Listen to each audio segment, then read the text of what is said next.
अस्सलाम वालेकुम बच्चों, कैसे हैं आप। मैं शफीका मिस मराठी का लेसन लेने के लिए आपकी क्लास में हाजिर हूँ। तो चलो हम स्टार्ट करते हैं 8वीं का ये वाला लेसन, मराठी संयुक्त 8वीं का।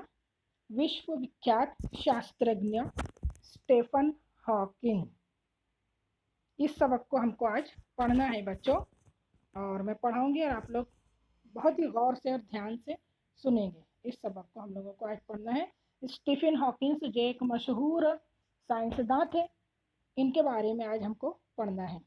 ठीक है, देखो ये डॉक्टर किशोर पवार, नलिनी पवार प्रसिद्ध लेखक जो है और लेखिका किशोर नलिनी, इन्होंने बहुत ही साइंसदानों पर बहुत सारे रिसर्च किए हैं, किताबें लिखी है।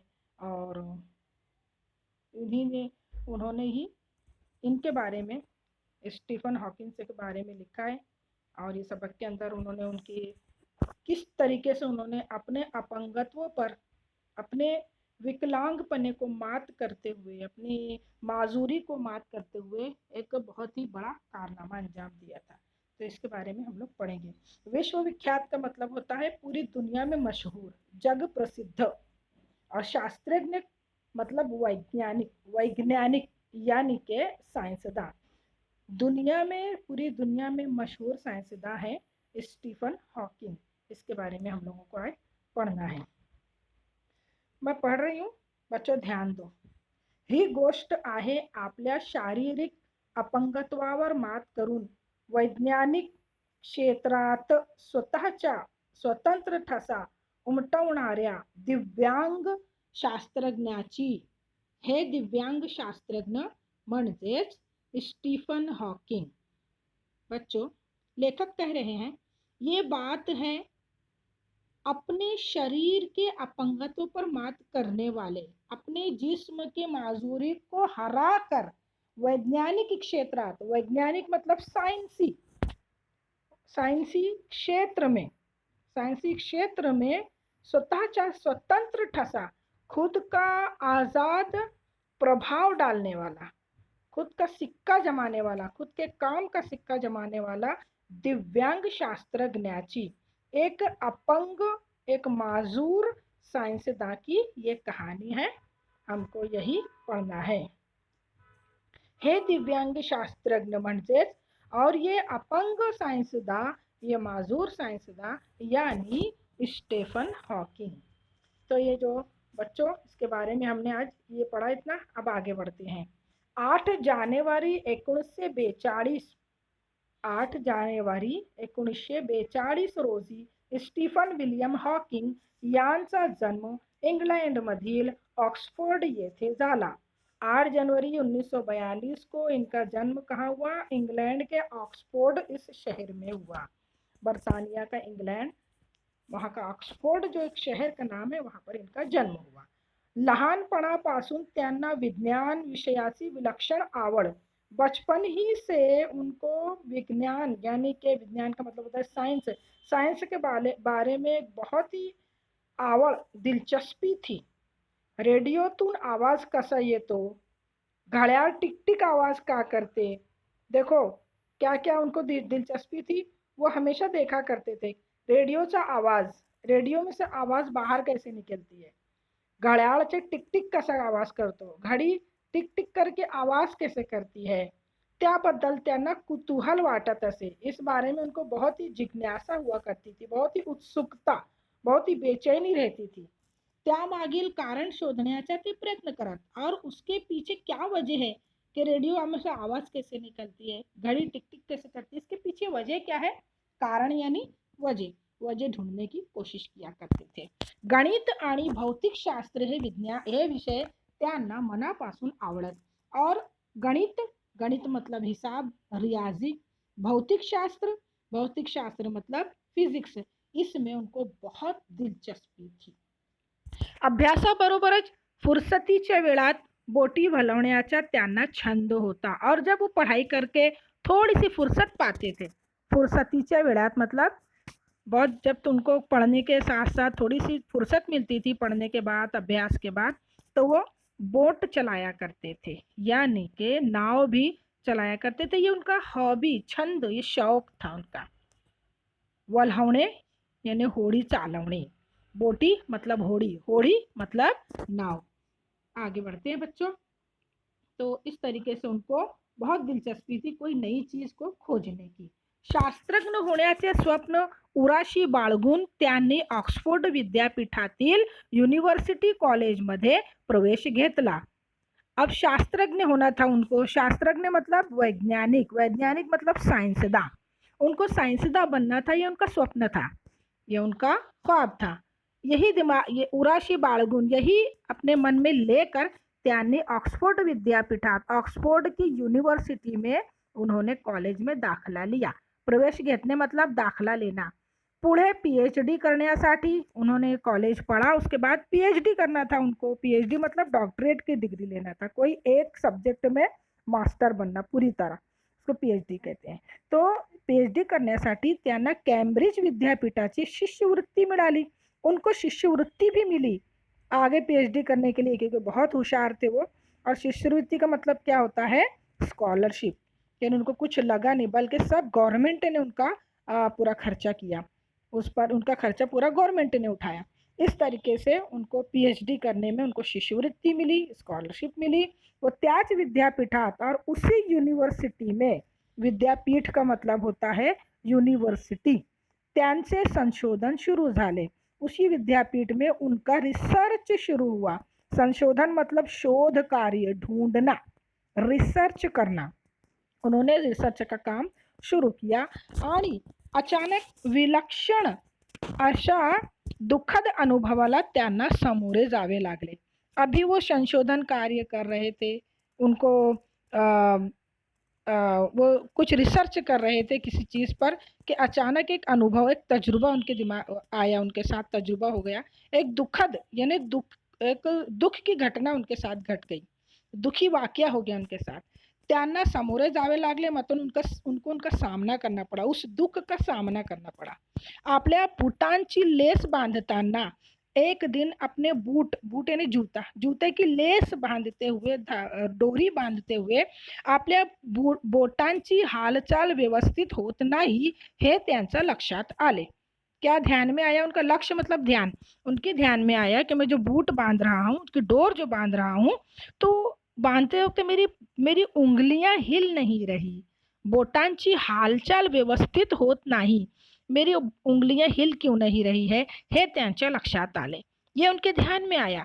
नाताळच्या सुट्टीत घरी असतानाच त्यांना होणारा हा त्रास त्यांच्या वडिलांच्या लक्षात आला।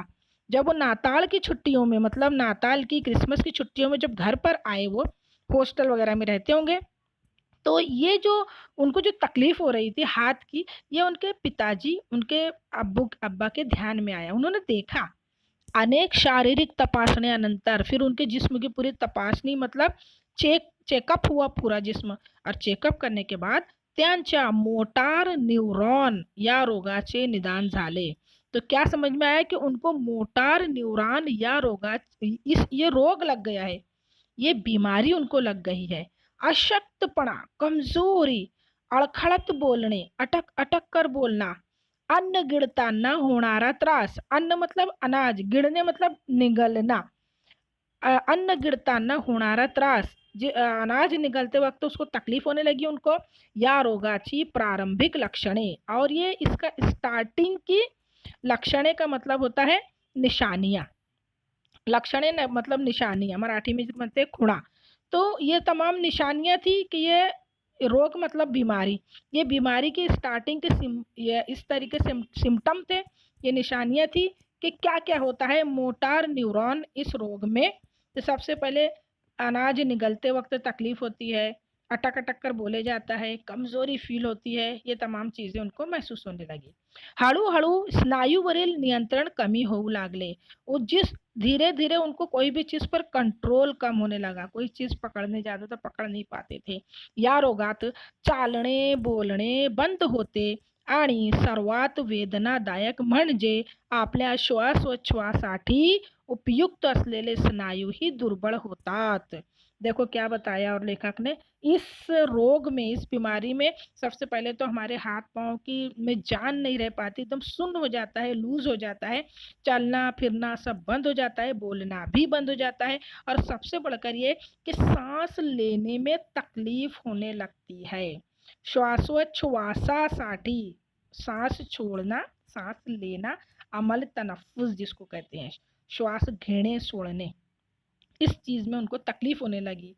स्नायु भी उसका, उनका अंदर का जो आजा थे वो आजा कमजोर हो गए, स्नायु का मतलब आजा, वो कमजोर हो गए।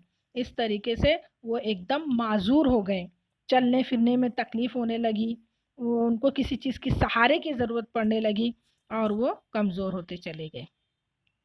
उनका सपना था बच्चों कि वो एक अच्छा साइंसदान बने, लेकिन उनके साथ ये एक घटना, एक वाक्य हो गया।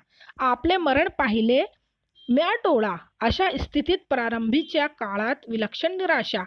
अभी वो अपनी जिंदगी में कुछ करने का अज़्म किए ही थे कि उनको अपनी मौत सामने नजर आने लगी। आपले मरण पाहिले म्या डोळा का मतलब होता है अपनी मौत अपनी आंखों से देख लेना।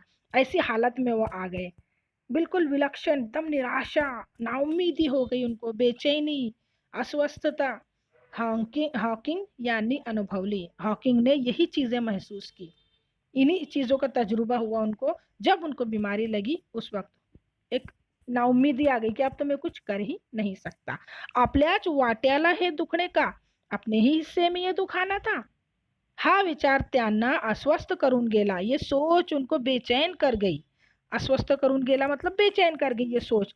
पण मूळ स्वभावात असलेला सामंजस्यपणा, लेकिन उनके अंदर, उनके स्वभाव में, उनके मिजाज में समझदारी थी, पक्कापन था, विचारीपणा, सोचने की कुवत थी। यामुळे त्या निराशजनक मनस्थितीतून ते हळूहळू बाहेर आले।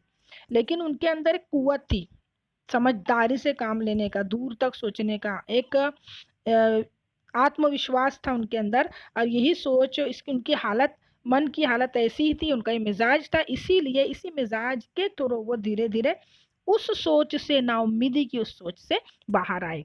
जन्मानंतर आलेल्या या गंभीर अपंगत्वावर मात करण्याची जिद्द, अब उनके अंदर एक जिद आ गई कि मैं इस अपंगत्व पर, इस माजुरी पर मैं मात करूंगा, इसको हराऊंगा।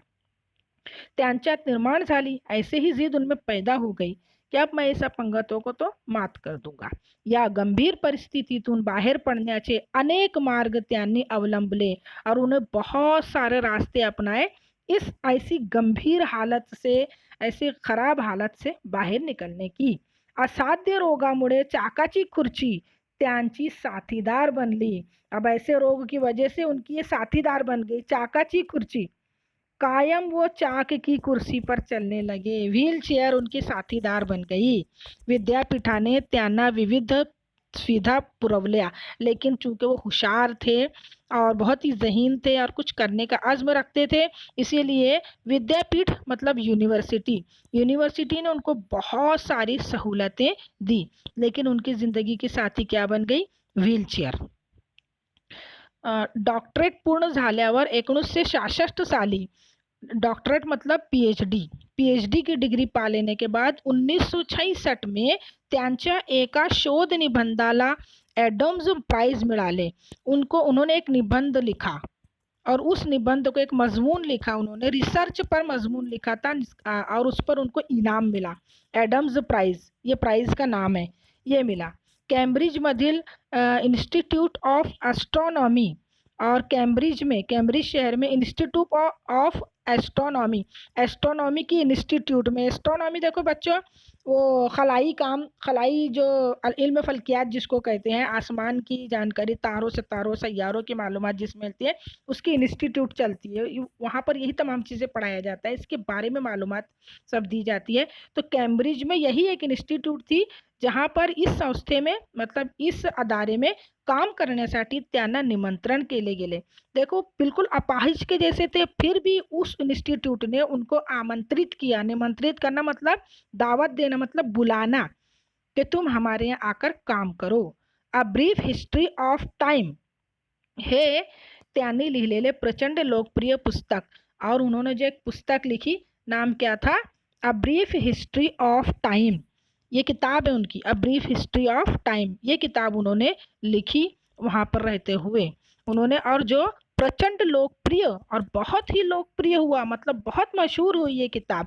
या पुस्तकांच्या 33 आवृत्त्या प्रसिद्ध झाल्या और इस किताब की 33 आवृत्तियां मतलब छपी हुई किताबें, 33 छपी हुई किताबें बहुत मशहूर हो गई, प्रसिद्ध हुई, दूर दूर तक गई, मशहूर हुई। Guinness book of world record मध्ये या विक्रमाची नोंद केली गेली। और ये उनका कारनामा था, विक्रम मतलब कारनामा, ये उनका कारनामा था कि जिसका Guinness book of world record में नाम की दर्जाया गया। इस कारनामे के लिए उनका गिनीज बुक में नाम डाला गया, नोंद हो गया वहां पर। भौतिक शास्त्रातील उत्तम दर्जाच्या संशोधनासाठी दिला जाणारा अल्बर्ट आइंस्टाइन पुरस्कार। और क्या मिला उनको? एक और पुरस्कार मिला था जो इल्म तबैयात में, फिजिक्स में उन्होंने संशोधन का काम किया था, उन्होंने जो रिसर्च का काम किया था, इसमें अल्बर्ट आइंस्टाइन पुरस्कार 1978 साली हॉकिंग यांना मिळाला। 1978 में उनको और फिर एक अवॉर्ड मिला, नाम था अल्बर्ट आइंस्टाइन, ये अवॉर्ड उनको मिला था। दूसरा आइंस्टाइन अशी त्यांची ओळख निर्माण झाली और बाद में उनको क्या बोला जाने लगा कि ये साइंस की दुनिया का दूसरा आइंस्टाइन है। इस तरीके से उनको बहुत बड़े बड़े अवार्ड मिले। ये अवार्ड के दिए हुए फोटो है बच्चों, देखो उनको उनकी लाइफ में बहुत बड़े बड़े अवार्ड मिले रिसर्च के काम के दौरान। 1985 साली 1985 में निमोनियाच्या दुर्धर आजाराने उनको निमोनिया हो गया, जो बहुत ही खराब माना जाता है। निमोनिया तो बोले तो बहुत ही खराब बीमारी मानी जाती है। इस आजार का मतलब बीमारी, रोग, या आजाराने त्यांच्या श्वासनलिकेवर शस्त्रक्रिया करावी लगी। जब निमोनिया उनको हुआ तो उनके सांस की नली, सांस की नली जहाँ पर सांस लेते हैं वो नली पर शस्त्रक्रिया की गई, मतलब ऑपरेशन किया गया। त्यात त्यांची वाचा गेली। जब तक तो वो लूज थे, कुर्सी पर थे, अपंग हो गए थे, फिर भी बोलते थे, लेकिन आवाज़ उनकी थी। लेकिन जब उसी बीच में निमोनिया का खतरनाक उन पर हमला हुआ और उनकी सांस की नली में तकलीफ हुई तो वहाँ पर शस्त्रक्रिया की गई, ऑपरेशन किया गया और वो साथ ही में आवाज़ भी उनकी चली गई। वाचा गेली मतलब आवाज़ गई। बोलण्यात मर्यादा आल्या, बोलने में मर्यादा, लिमिट आ गई, ज़्यादा बोल नहीं पाते थे।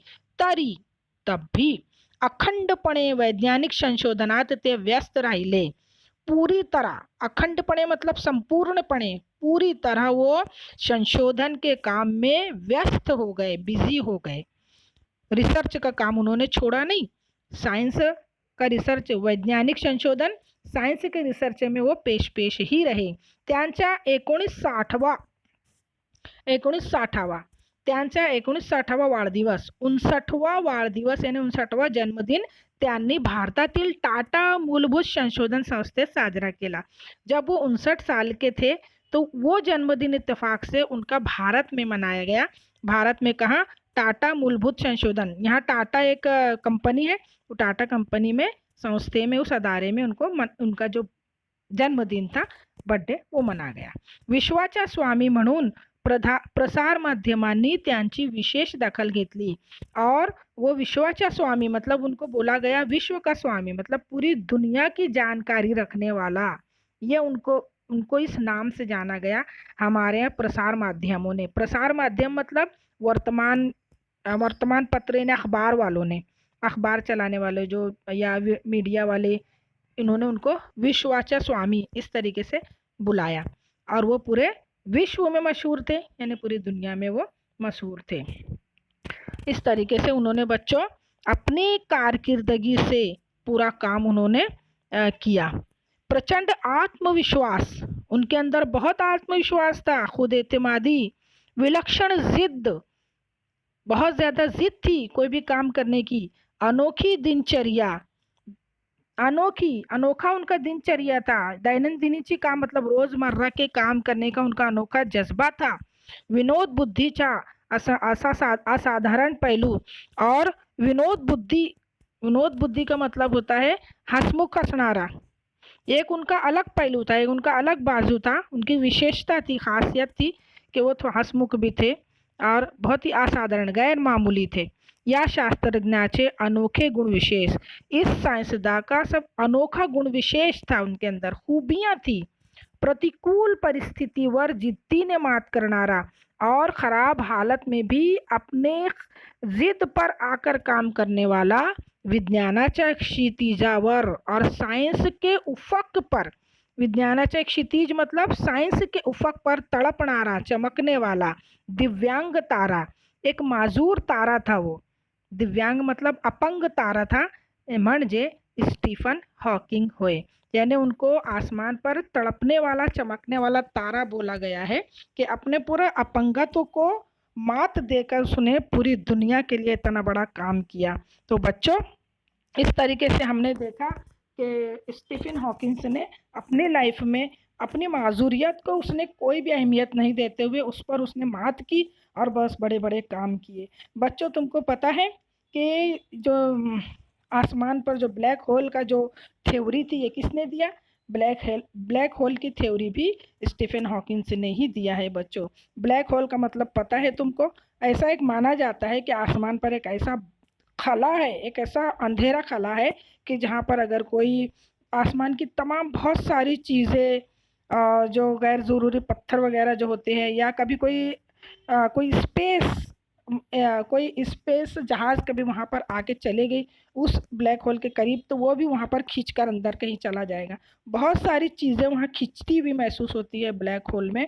इसकी थ्योरी जो है थी बच्चों, स्टीफन हॉकिंस ने हमको बताई थी, पूरी दुनिया को इसकी थ्योरी बताई। और उनकी साइंस में किताबें पढ़ी जाने वाली बहुत सारी किताबें हैं, बहुत ही मालूमाती किताबें हैं बच्चों। इस सबक में हमने स्टीफन हॉकिंस और उसकी किताब और उस पर बीते हुए हालात को हमने यहाँ पर पढ़ा है, और उनके ज़रिए से हमारे अंदर जो खुद एतमादी आनी चाहिए, ये हमने यहाँ पर सीखा है बच्चों।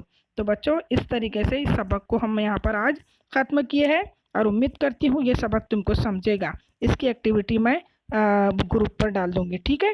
अल्लाह हाफिज़।